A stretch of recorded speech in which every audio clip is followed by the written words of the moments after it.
This is the first quarter being reported out under Andy Jassy. Of course, he wasn't CEO for most of the quarter that they're actually reporting on. But what's your take on this post-pandemic shopping outlook and not living up to expectations? Yeah, great to see you again, Emily. I think it's really interesting.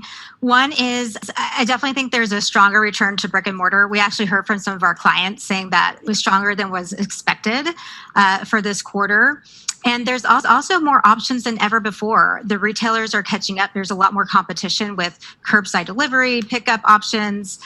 So there's a lot of that going on. And Amazon obviously knew that there'd be some softness here. They moved Prime Day into Q2. Usually it's Q3 to try to kind of jumpstart sales.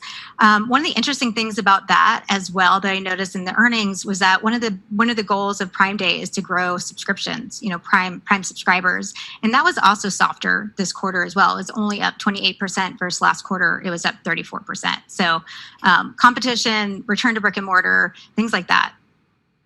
What does Andy Jassy have to prove? I mean, obviously, he's taking over after a legendary run. I'm curious what you're hearing from your former colleagues that still work at the company about what they would like to see. Well, the interesting thing about Andy Jassy, he's really well known at Amazon as an executor, an excellent executor. Also with AWS driving so much profit, his interest is really in profit. And if you could see from this quarter, profit was great, top line sales were softer. So I think that we're going to continue to see that focus on profit.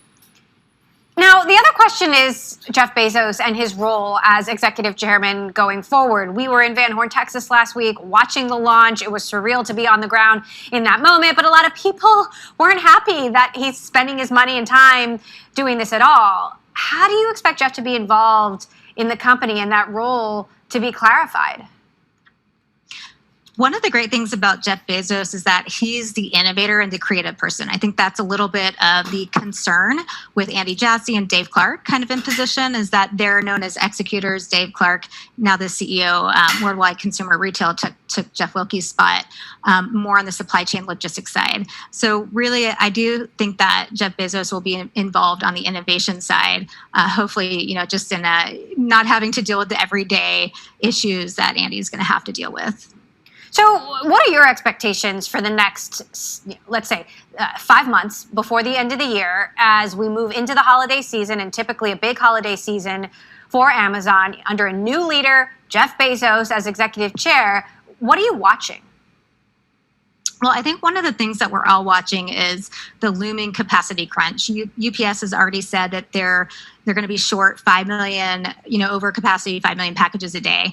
And so I think that that's going to be a huge constraint, which is, great that Dave Clark is there to really focus on supply chain and logistics. I think we're going to see a really big crunch with supply chain and capacity. And then I do think competition has never been greater than before. There's a huge battleground on delivery time and grocery delivery. GoPuff's delivering things within 30 minutes. I've noticed that the delivery time and shipping speeds of Amazon seem to getting greater. So I think that's going to be another big focus.